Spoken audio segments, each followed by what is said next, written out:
Okay, today is the 20th of March 2014 and I'm with Pat Lovery and about to start the interview. Okay, just introduce your name. When were you born? On May the 13th, a very long time ago. And where were you born? In Birmingham. That's I was born in Birmingham, yes. Oh, wow. My mother was a hairdresser and she lived in Birmingham at the time. We had relatives there. But we moved very, very quickly down to Southampton, and I spent most of my life in Southampton. Travelled around a bit from one part of the country Oh, to yes, the other. indeed, yes. Yeah. Were you at Southampton very long? Yes, I was there for many years. Well, I worked abroad. I was there during the war. We got heavily bombed. It was all quite horrible, really. Southampton was dreadfully bombed. Yeah. I was there all through that. My mother died when I was 8. And I think it was because of the bombing, because we were bombed out. Okay. You know, it was quite... Was it difficult? Oh, very difficult, yes, yes. But I lived with my father in Southampton, and then I worked abroad for many years. What sort of work were you doing abroad then? Well, I looked after children, that sort of thing. I was a sort of au pair. Wow. Yes, it was very interesting. I was in the French sector of Germany after the war. It was all divided up into sectors, and I was in the French sector, and I was working with a French family looking after their children as an au pair. Great fun, really. And my boyfriend was a doctor in Strasbourg. Oh. And I used to pop over and... So what sort of family do you have, or did you have? Well, of course, my mother died when I was young, and I was brought up more or less by an auntie, and my father, of course. He sadly died while I was working abroad, so of course I then came home, and very shortly afterwards I met somebody and got married, and that was my first marriage. Going back to those sort of days, where did you actually go to school? Were you at different schools? I didn't go to school until I was 12. Really? Well, because all the school children, very sensibly, were taken, were evacuated from Southampton, but my father and mother wouldn't let me go, you see. Right. And so there were no schools, and I didn't go to school. And my maths have always been very poor ever since. So were you sort of self-taught? Yes, more or less, yes. What? Okay, you just told us that you were kind of an au pair in those days. And after that, what sort of jobs? Well, I came back and I got married quite soon after that. I was just doing ordinary clerical work. And then the children came along, you know, as they do. And then we moved up to Houghton Regis. Can you remember sort of when you moved here? Yes, vividly. 1965. So your memories go from that date? That's right. Yes. So when you arrived here, what was your first... What sort of age were you then when you came to Houghton Regis? Oh, Any goodness ideas? me. Don't know. No, it's okay. Okay. We'll forget about that. What about... Well, I was born in 1933 and I came here at 1965. So. And what was your first impression when you moved here? I thought it was very nice. Of course, the building hadn't started to sweep everything away. The only thing that had been destroyed at that period was the actual tithe barn. I could not believe that the tithe barn, which was, I don't know, at least 14th century, had been pulled down and burnt.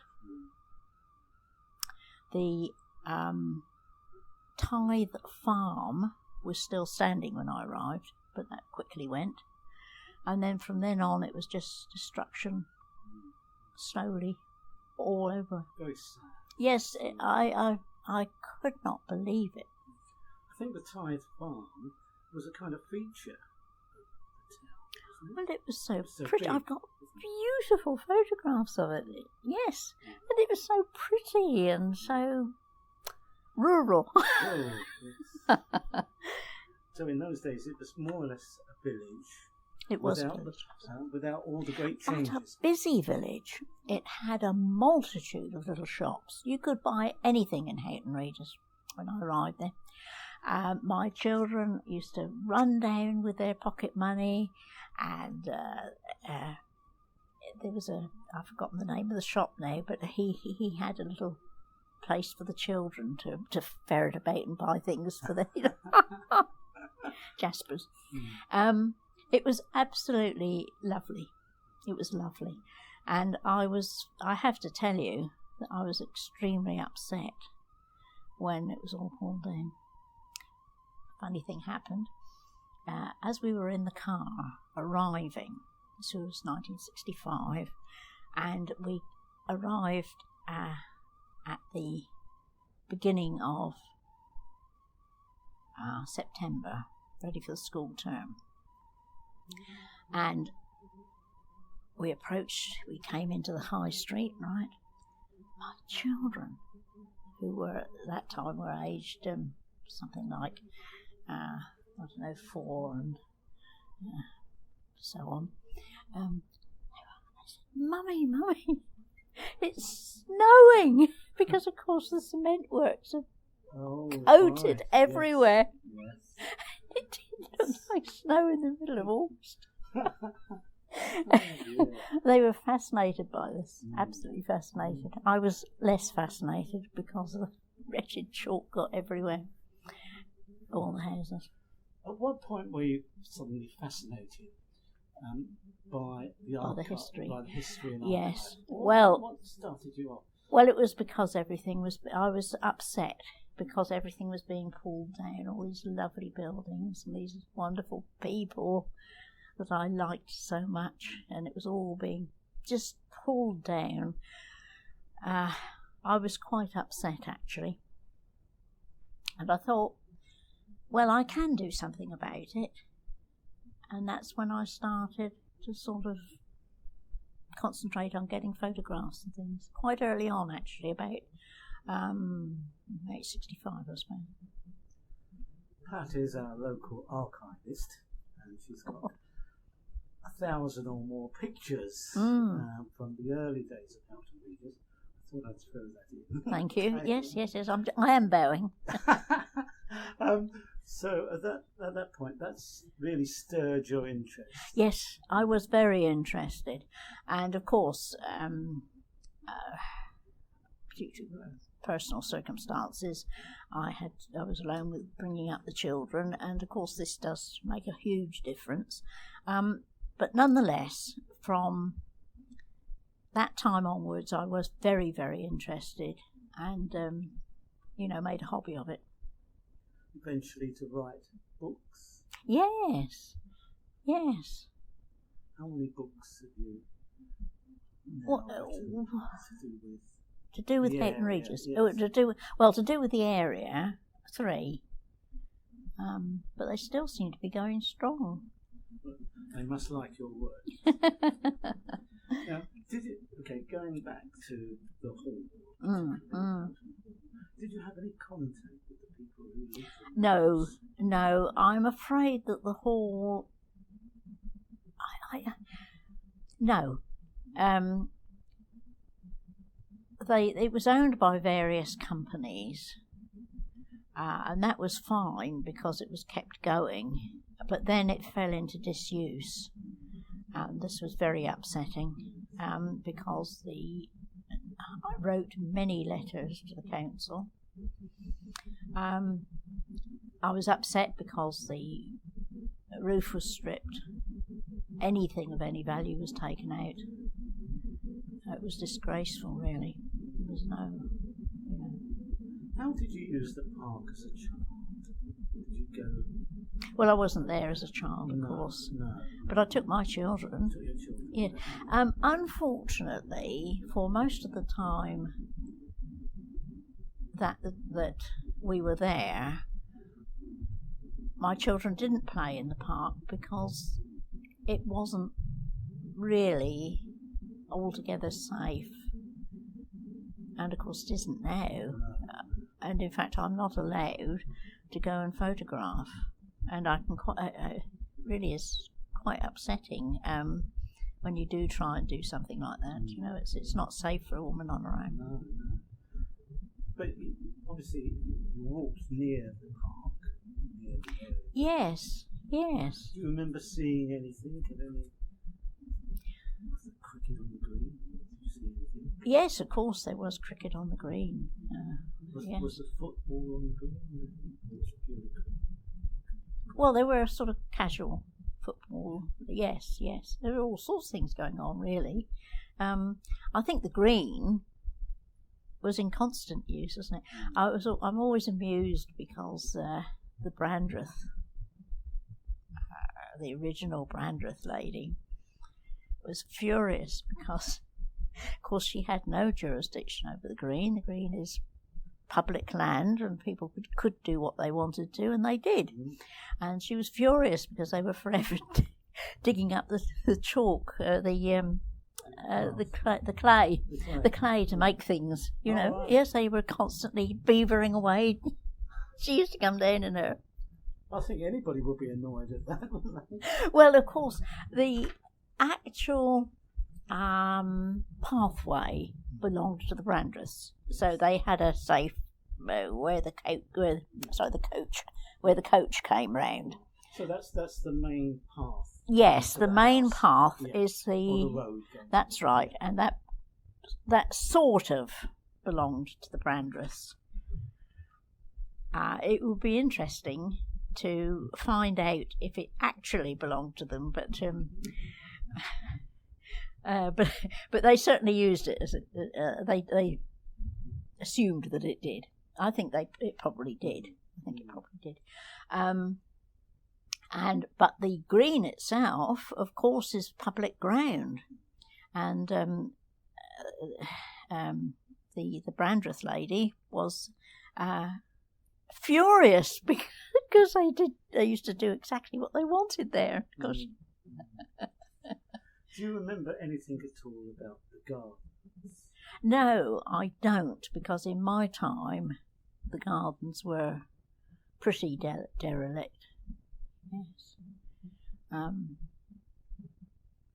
Very sad, because of course they'd been the pride and joy. And in fact, I've got a couple of photos to remind myself about things.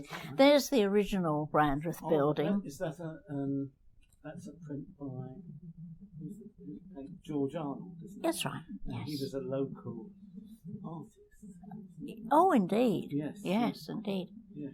And as you can see, this was a very simple building, and it fell into dereliction over the course of 2 or 3 of the early Brandreths, Yes. and it was going to be pulled down.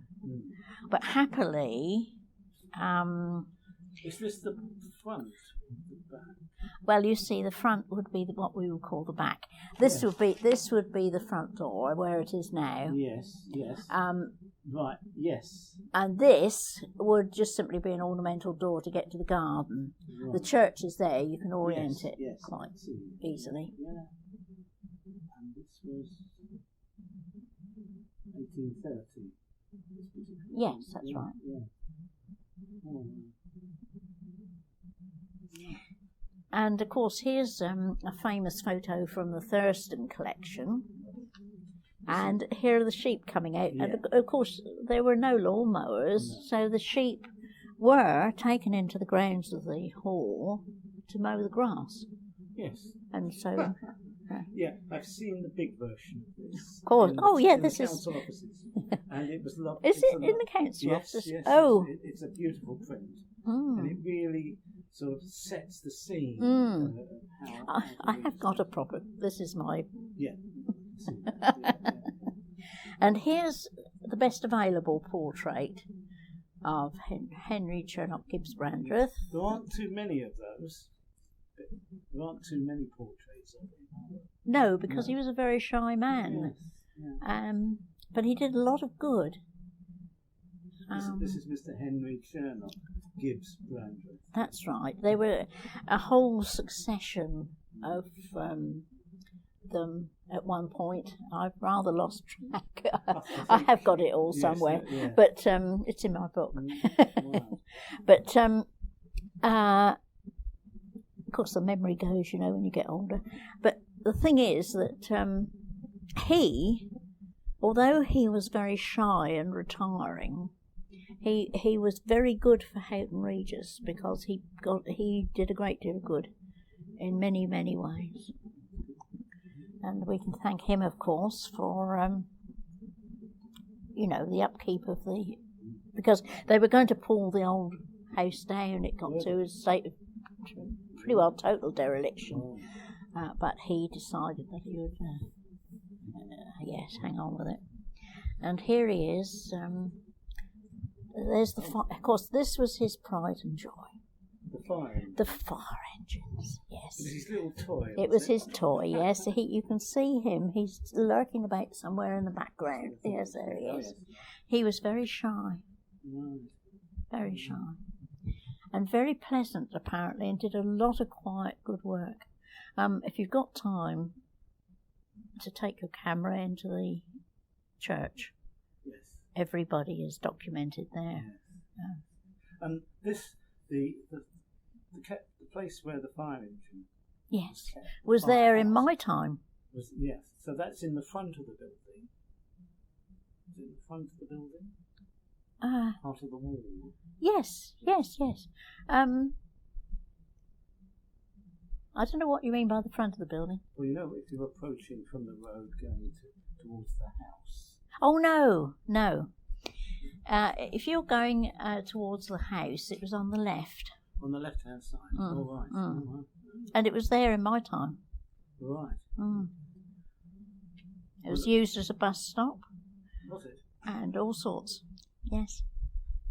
Very irreverent. Did the buses go that close? Yes. Yes? Yeah.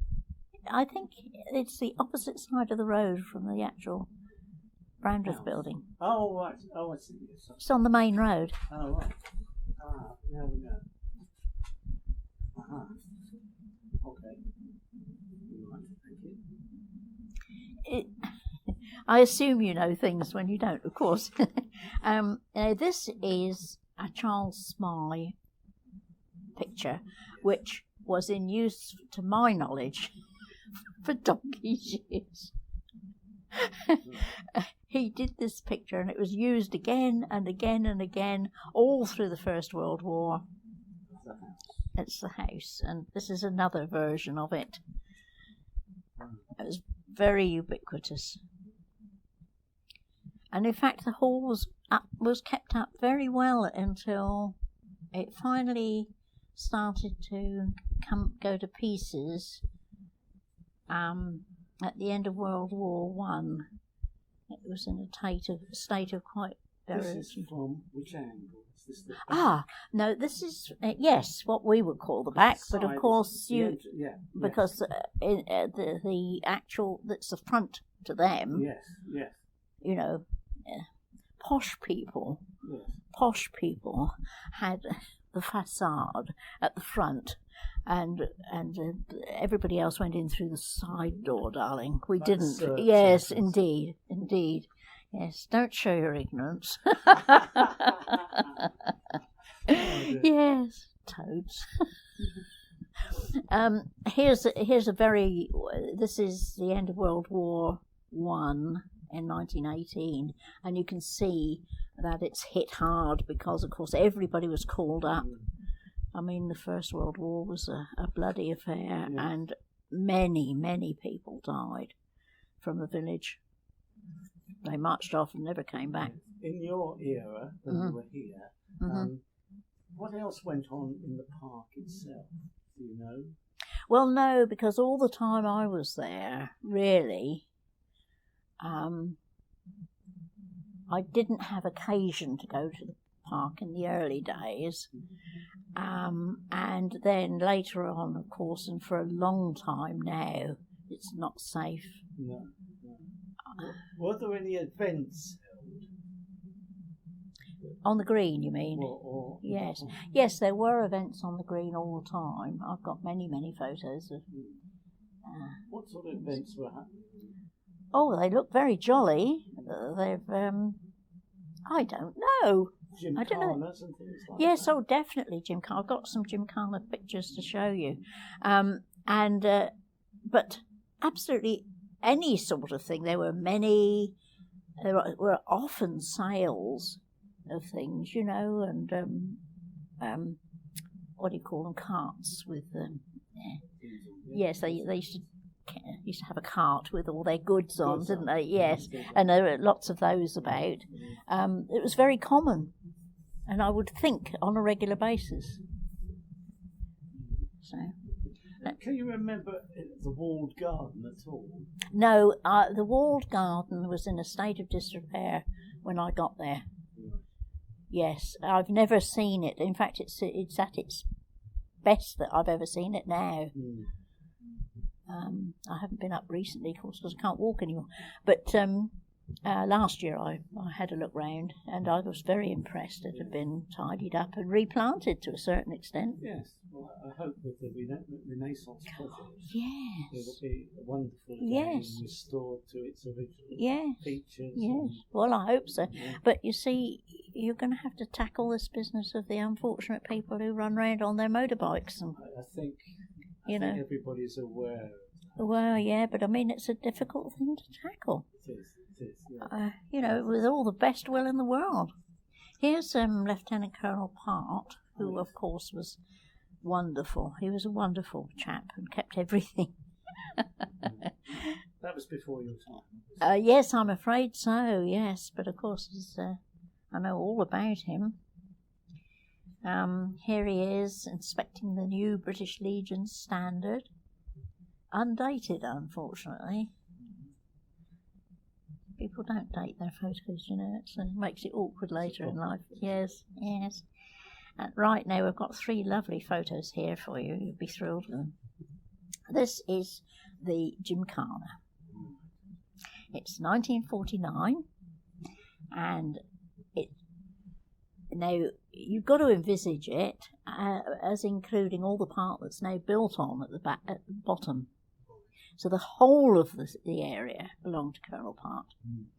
And he used to have these great gymkhanas there, which people have told me so much, or the very elderly people have told me so much about. Of course, entertainment in those days was very limited to some degree. So people attended shows like this. By the thousand? Oh, yes, 10,000 or more. Yes. Well, you say limited, but I don't agree with that, you know, because there was a tremendous amount going on. Really? Yes. Music, things for sale, displays, all of those things took place on a regular basis. Here's another one of the same. And these were on the ground? In the grounds, yes, which were much more extensive. Yes. And he had over 12,000 people come to it each time. Here's the open juvenile class jumping at Houghton Hall in 1949, Gymkhana and horse show. Again, these pictures are quite rare. Yes. There's, you know, amazing. So Gymkhana seemed to be very popular in those days, didn't they? Oh, yes. They had a tremendous amount of entertainment going all the time. The idea that people have of a settled, rather dull community is totally wrong. Houghton Regis was seething with people. Here's another horse show and Gymkhana on the same date. We're starting to get photographs, you see. Yes. Look, you can see the size of the audience. Amazing. And that's a full rig that she's driving round. And that's in 1949. 1949, yes. All of those photos are 1949. A lot happening, as you said. Oh, all the time. Yes, and people were very adept at putting on all sorts of shows, you know. They were always having concert. Excuse me. They were always having concerts and plays and things. Everybody seemed to belong to something. They all belonged to things. In your day, when you were here, what was the state of the memorial? Excellent. Was that a sort of centre? Oh, it was the centre. Yes. Yes. Can you remember what went on in that? Absolutely everything. I used to put displays of photos up there in the very early days. I must have started this a long time ago. But there's a stage, you see, and there were all sorts of plays and musical entertainment and dancing and regular ballroom dancing. I remember that as a regular thing. Did you used to go to that? I didn't know. No, I didn't. But I went to lots of things there. Just not that particular one. There's the Houghton Hall. Now, I want you to look at this because it's got a secret message. There's the Houghton Hall Home Guard. Now, doesn't that strike you? There's an awful lot of Home Guard there. Yes. Do you know why? No, but tell me. Well, we do know why now. I didn't know for a long, long time. Tell me that. Well, they were a secret. They used to take the Lysanders used to take off from Houghton Regis to go, on illicit. Oh, right. From the farm, one of the big farms on the left. Now, which farm would that have been? I can't remember just offhand. I'll tell you if it comes to me. But those fields had, I don't know what they're called, but they detect enemy aircraft. Oh, right. Yes, all hush-hush secret things. And the little Lysanders used to take the spies from there. Right. We only found this out very recently. So who were the Lysanders? Lysanders was the name of the plane Is it? that Sorry, he used. It's the name of the plane that was used. Oh, right. So they used to take off? Take off from... the grounds? Yes, from the grounds on the left as you go along. Not in the park? No, not in the park. No. Sorry, I am... Yeah. But it was such an important thing. This is in the park, yeah. as you can see. And that's why there are so many Home Guards. Mm. And if you look, they're pretty able-bodied. Yes. And that's because... They're not old, are they? No. And there are a lot of them. And that's because of all this secret stuff going on during the war. Amazing. Which people they kept their mouths shut. And they only started to talk to me about it. They thought that perhaps they could tell me about 10 years ago. Right, there's a lovely view. This is it's a beautiful view. That's the grounds of Houghton Hall going down to, of course this is one that's turned into a bowling green, isn't it, and all that sort of thing, but it was beautiful. A beautiful avenue of trees, which I've forgotten what people who deal with trees are called. But that chap was there recently, and they were he was taking out the trees that shouldn't be there and leaving the original arcade. When you were, did you see any gardeners when in the park? No. The gardeners came to the house here and looked at my photos because they wanted inspiration for what to do. Now, this is modern times I'm talking now. Right, this is an undated one of Houghton Hall, but we think it's post-World War II because of the state of the place. It was in a bad way at that period. Were there any ponds around? Yes. Tell me about those. Yes, the water level, when I arrived here in the 60s, the water level was very high. And that's why Houghton Regis was such a magnificent farming area, and all the farmers were extremely well off. There were no poor farmers, and they were good farmers, and they kept the area wonderfully well, and sorry, what? The ponds. Yes, and one of the reasons was because the water level was very, very high. But of course, because of all the building, it's all gone. I mean, I can remember ponds that are not there now. Whereabouts were the ponds? All over the place. Were they? Yes, in fact, I haven't got the photos here, but they were. Were there any around by the house itself? Oh, yes. They were everywhere.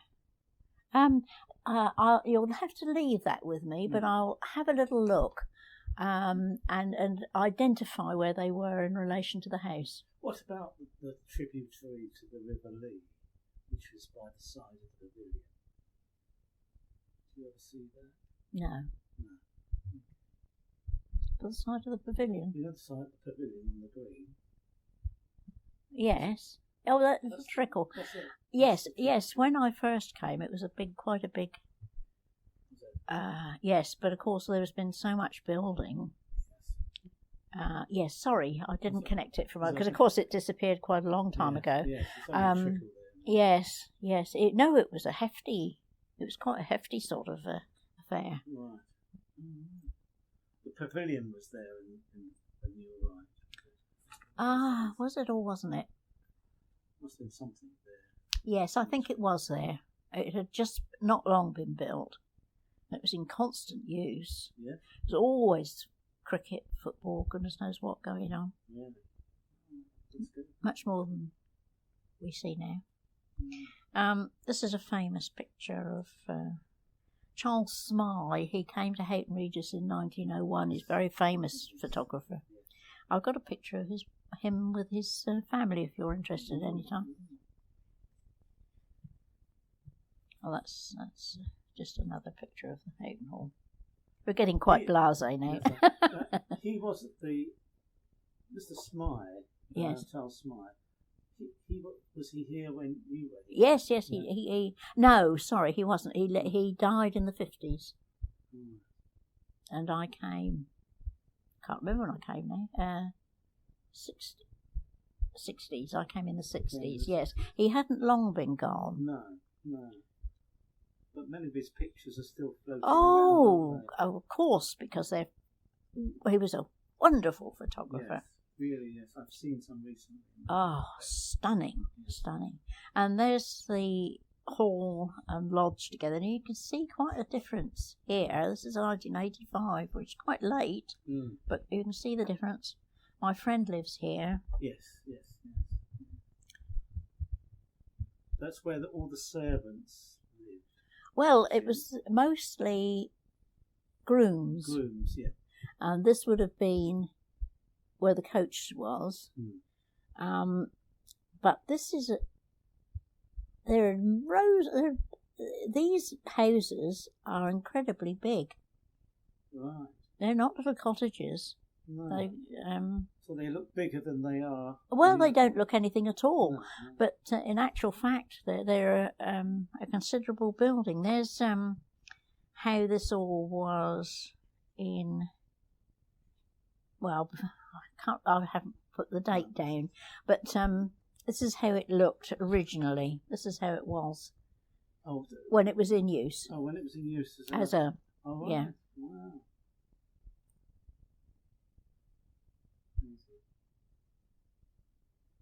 Picturesque, very picturesque. Oh yes, and they still are to this day. Absolutely. Well, of course they're wonderful now. They're worth an absolute fortune. Here's Houghton Hall Park. You know, we were talking about going down to the main road. Yes. And there's a picture of it. You can see how lovely it looked. Of course, it's now been curtailed a little bit by bowling green. So, really, the changes that have taken place, in your lifetime in Houghton They're Regis, immense. you've seen so many changes, and most of them Not beneficial. not beneficial. No. Yeah. We're getting there, aren't we? We've got the Coming idea that today. we've got the idea that we mustn't just pull everything down. And, Yes. you know, I think we're getting there. But there was so much destruction in those days. do you know, I have sometimes sat and wept when I've seen it, because, you know, Houghton, when I went there, it was this lovely village. They had all these little shops. Oh, it was just fantastic. And that it was the beginning of, well, the end, really. It was all, everything. There was no need to pull it all down. I think looking at the old pictures, especially of the High Street, it's very idyllic. You know, Yes, really but it was functional. Functional idyllic, yes. Yeah, because you could buy anything.